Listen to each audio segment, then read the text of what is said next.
Assalamualaikum warahmatullahi wabarakatuh. Bersama saya lagi Hadri Festi Fadli dengan NIM 0541045509. Pada kesempatan kali ini saya ingin mempraktikkan tugas 2 dari mata kuliah pemrograman berbasis desktop tentang membuat program restoran sederhana ya dari bahasa Java. Langsung saja ke praktiknya. Nah, di bagian pertama saya mulai dengan import scanner. Itu untuk input dari keyboardnya. Terus saya buat juga kelas menu. Yang dimana kelas menu ini gunanya untuk menyimpan data setiap makanan atau minuman ya. Ada nama makanannya, harga, sama kategori. Kategori apakah ini makanan atau minuman. Jadi nanti setiap item di restorannya bakal disimpan dalam bentuk objek menu. Kemudian di sini saya buat kelas utamanya yaitu restoran sederhana. Kemudian ada juga beberapa variabel global yaitu daftar menu yang fungsinya untuk menyimpan semua data makanan dan minuman. Yang dimana kapasitasnya saya buat 100 item. Kemudian ada juga jumlah menu, itu untuk menghitung berapa banyak menu yang sudah ditambahkan. Lalu ada juga scanner buat inputnya ya. Kemudian ada juga array pesanan. Yang pertama ada pesanan menu. Ini untuk menyimpan menu apa saja yang dipesan pelanggannya nanti. Kemudian ada pesanan QTY atau quantity. Ini untuk menyimpan jumlahnya ya. Dan terakhir ada jumlah pesanan yang digunakan untuk menghitung total item pesanannya nanti. Semua variabel ini dipakai lintas fungsi ya. Jadi saya buat statik semua. Di fungsi main pertama saya memanggil bentar ya, di sini ada salah. Harusnya ini string. Ya, di fungsi ini saya memanggil inisialisasi menu untuk mengisi data default restorannya. Yang dimana minimalnya itu ada 4 makanan dan minuman ya. Lalu saya bikin loop menu utama. Di sini user bisa memilih masuk ke mode pelanggan, mode manajemen, atau keluar. Mode pelanggan digunakan untuk memesan makanan. Kemudian ada mode manajemen juga yang digunakan untuk pemilik untuk menambah, mengubah, dan hapus menunya. Di sini saya menggunakan switch case agar strukturnya rapi ya. Di sini ada fungsi inisialisasi menu digunakan untuk mengisi menu awal restorannya ya. Di sini saya menambahkan 8 menu, 4 makanan dan 4 minuman. Semua data itu ditambah melalui fungsi tambah data menu ya. Cara kerjanya itu simple. Menu dimasukin ke array, lalu jumlah menunya ditambah. Ini nanti dipakai juga di mode manajemen ya.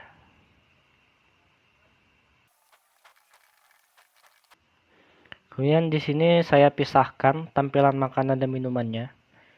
Kemudian saya looping 2 kali. Yang dimana loop pertamanya untuk makanan dan loop keduanya itu untuk minuman. Tujuannya itu agar rapi pasti tampilkan ke usernya ya.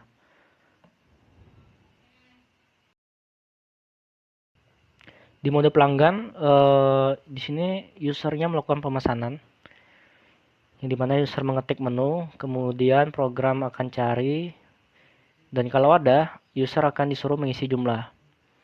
Program akan menyimpan 2 hal, yang pertama menu apa yang akan dipesan dan jumlahnya. Kalau pelanggan selesai pesan, program nanti otomatis cetak struknya ya.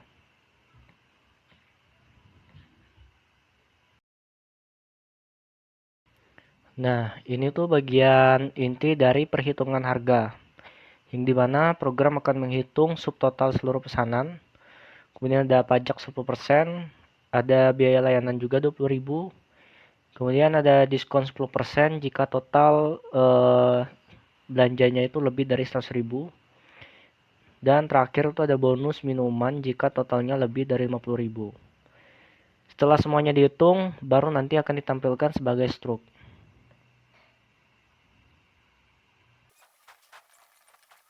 Nah, di mode manajemen saya membuat fungsi Itu yang pertama ada variabel boolean back yang fungsinya itu untuk menandakan kapan admin mau keluar dari menu manajemennya. Kemudian saya juga buat while back yang artinya selama back itu masih false, menu manajemen bakal terus muncul. Ini tuh sama kayak looping menu utama, cuma khusus bagian manajemennya.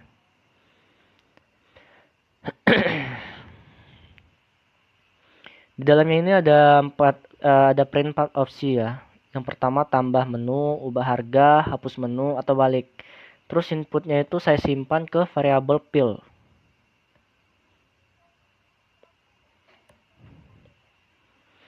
Di sini ada pilihan jika adminnya memilih satu, nanti berarti dia itu mau nambah menu baru ya. Di sini saya juga meminta 3 data, yaitu nama menu, harga, dan kategorinya.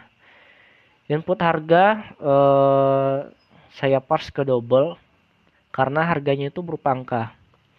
Setelah dapat 3 data itu, saya langsung panggil fungsi tambah data menu sambil nge-passing objek baru yaitu menu, nama, harga, menu, nama, harga, dan kategorinya.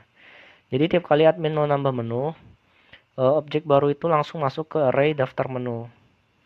Dan pada akhirnya saya tampilkan pesan kalau menu berhasil ditambah. Dan di sini ada juga kalau jika adminnya pilih nomor 2, itu berarti dia mau mengubah harga menu. Yang pertama saya tampilkan daftar menu supaya admin tahu ya nama-nama yang ada. Terus saya minta juga input nama menu yang mau diubah harganya. Nama itu saya cek melalui fungsi cari menu yang ngasih indeks kalau ketemu dan -1 kalau tidak ada. Nah, di sini kalau indeksnya itu IDX-nya sama dengan -1, artinya menu ketemu. Saya minta harga baru, parse ke double, terus sebelum mengubah harga saya minta konfirmasi dulu. Kalau admin setuju saya langsung ubah harga di array. Kalau namanya gak ada ya tinggal keluarkan nanti pesanan menu tidak ditemukan. Kemudian yang ketiga ada untuk hapus menunya. Yang pertama itu nanti menampilkan semua menu dulu. Baru adminnya memasukkan menu yang mau dihapus. Kemudian ada cari menu yang dimana lagi-lagi ini dipakai untuk mencari indeks ya. Kalau ketemu nanti saya minta konfirmasi. Cara hapusnya karena kita pakai array, saya geser semua elemen dari posisi setelah indeks. Maju ke kiri satu persatu. Jadi misalnya menu nomor 3 nih yang mau dihapus. Maka menu nomor 4 pindah ke 3, 5 pindah ke 4 dan seterusnya. Terus jumlah menu min ini supaya total menu berkurang 1 ya. Setelah selesai muncul pesan menu berhasil dihapus. Kemudian ada yang keempat, pilihan yang 4. Ini kalau adminnya milih angka 4, artinya akan balik ke menu utama. Saya set back sama dengan true supaya while loop-nya itu berhenti dan fungsi mode manajemen selesai. Nah, yang terakhir ini cari menu ini untuk yang sebelumnya ya. Fungsinya untuk mengkonfirmasi apakah menu ini yakin dihapus atau tidak. Biar mengurangi kesalahannya ya. Jika sudah, langsung saja kita save agar bisa di-run. Untuk meng-save-nya ini kita sesuai nama dari public class-nya.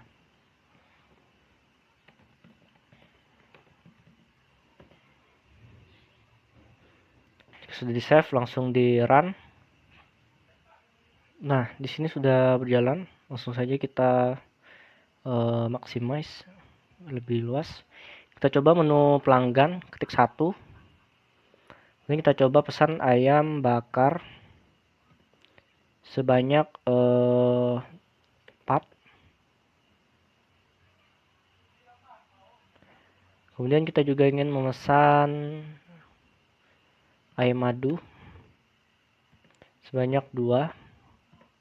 Dan kita pesan minuman kopi sebanyak 5. 6 ya. Kita ketik selesai jika sudah tidak ingin memesan. Nah, di sini ada keluar ya struk pesanannya. Ayam bakar 4, ayam madu 2, dan kopi 6. Subtotalnya adalah 190.000. Kemudian terkena pajak 10% dari subtotal 19.000 dan ada biaya layanan 20.000. Mungkin kita juga mendapatkan diskon 10% yaitu 22.900 ya. Diskon 10% didapatkan karena subtotal kita lebih dari 100.000. Kemudian ada bonus beli 1 gratis 1 minuman karena ini belanjanya juga di atas 50.000. Jadi total bayarnya adalah total bayarnya itu adalah 206.100 rupiah. Untuk mode pelanggan saya rasa sudah berjalan dengan baik. Kita coba mode manajemen. Yang pertama itu ada menu tambah menu. Kita pilih yang ke-1. Nama menu barunya adalah ayam kemangi dengan harga 25.000 dan kategorinya adalah makanan. Kemudian kita coba tambahkan minuman juga. Nama minumannya adalah teh gula batu. Harganya 5.000. Kategorinya adalah minuman. Kita coba cek apakah sudah muncul di mode pelanggan. Ya, sudah muncul ya. Sini ada ayam kemangi dan teh gula batu yang kita pesan tadi.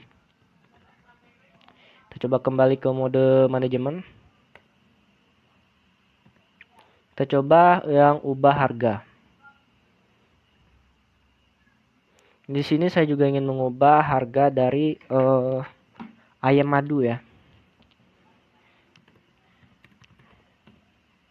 Saya ingin harganya itu naik menjadi 30.000. Apakah Anda yakin? Ketik ya. Ini fungsi yang terakhir kali tadi ya. Untuk konfirmasi. Ya. Saya juga ingin mengubah harga minuman. Misalnya jus jeruk. Dengan harga lebih murah. 7.000. Ya. Harga berhasil diubah ya. Dan kita cek di menu pelanggan. Nah, di sini jus jeruk sudah berubah harganya 7.000 dan ayam madu naik menjadi 30.000. Kita selesai. Terus ke mode manajemen lagi. Kita coba fungsi hapus menu. Di sini saya ingin menghapus ayam kemanginya ya. Ayam kemangi. Apakah Anda yakin? Ya. Dan ingin menghapus juga minuman yang teh gula batu tadi. Ya. Ketik 4 untuk kembali. Cek di mode pelanggan. Nah, di sini sudah hilang ya. Kemudian kita tambahkan tadi. Berarti untuk mode manajemen semuanya itu sudah bisa digunakan. Berjalan dengan baik ya. Nah, sekian penjelasan praktik dari saya. Mohon maaf jika ada kekurangan. Wassalamualaikum warahmatullahi wabarakatuh.